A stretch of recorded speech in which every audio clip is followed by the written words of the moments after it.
Welcome back to the channel. As always, if you copy trading, you're an absolute moron and you deserve to lose all your money. And with that out of the way, we're going to speak today about Toyota Motor Corporation, well-known car company, auto manufacturer.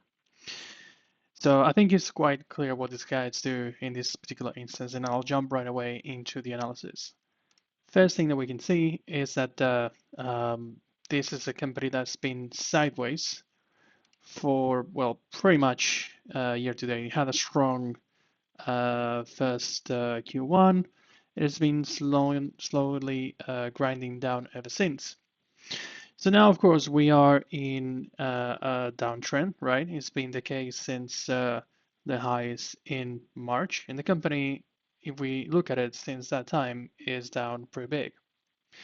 Now, am I saying that this will continue? Yes. Will I enter this short right away? No. In this particular case, I think the display is going to be a little bit more opportunistic and event-driven. And I'll explain in a second the reasons for that. So if we have a look at the November 6th second quarter financial results presentation, we can see that the company has presented changes to the forecast.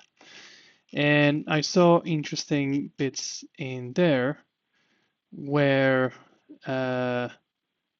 their results are obviously not getting any better.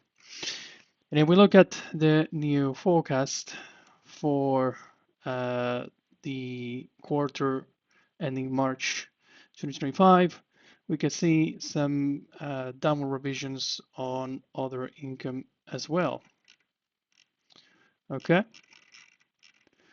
Now, when it comes to the consolidated financial summary for the last 3 months, we can see that in the last quarter, other income was down big, right?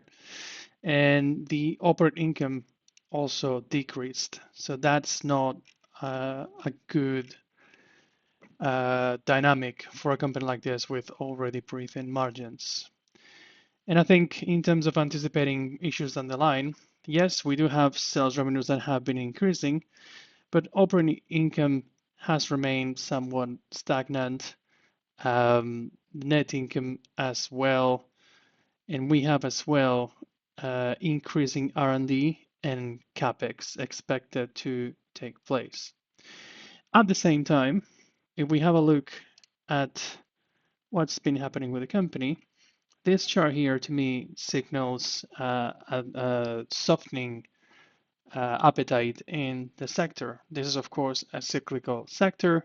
And when we look at particularly what's happening in Japan, we can see that the trend in terms of manufacturing has been negative for quite some time. This is also reflecting in the Japan consumer confidence, which has remained subdued for quite a while. Certainly, since the March high, we can see here how it's a very similar chart to the stock. And I do think that this is going to continue. Some of the reasons for that can be seen here.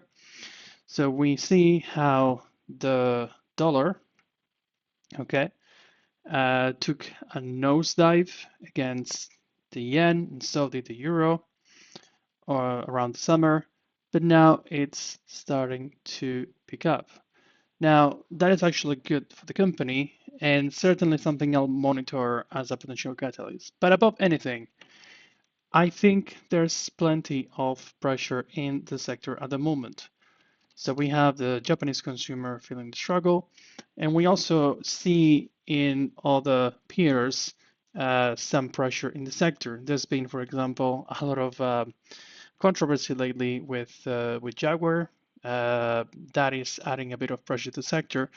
But for example, a close competitor of them, Nissan, there have been some news flow coming where executives have stated that the company is in very strained financial situation. And apparently the CFO departed after this. Now, some rumors point at Honda acquiring Nissan. and that could be the case. But personally, I think that is unlikely. Reason being, well, Honda has a market cap of $45 billion dollars, and Nissan has a market cap of 8 point, well, let's call it 9, right? But when we look at Toyota, the market cap is way higher. It's more than $265 billion dollars.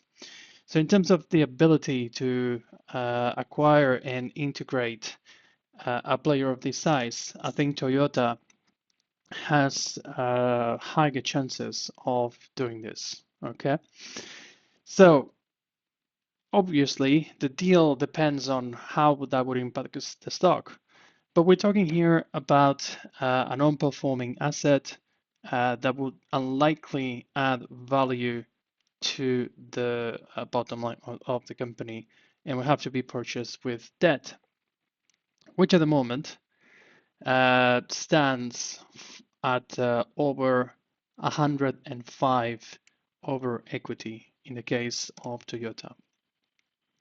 So for all those things, I think there are some catalysts here. One, continued softness in the sector. Two, of course, there's increased competition and pressure coming from competitors. And three, the potential catalyst of an acquisition, or perhaps other close peers suffering further stress, which would increase negative sentiment on a stock like Toyota.